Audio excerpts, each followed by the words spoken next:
voila, a finished pony. Hey, it's Mazani artist and Zambia ambassador Al Alexander, and I wanted to show you my approach to the heat-free extended pony.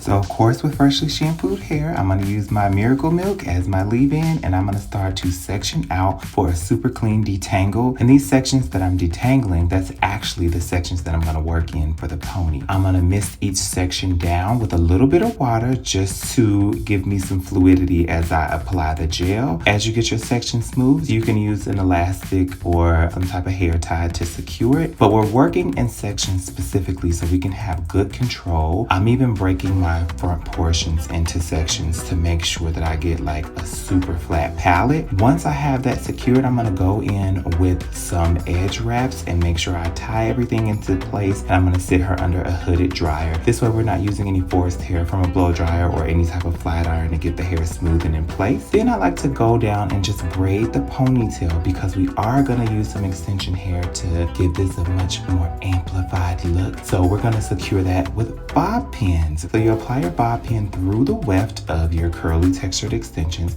and apply it going up the braid.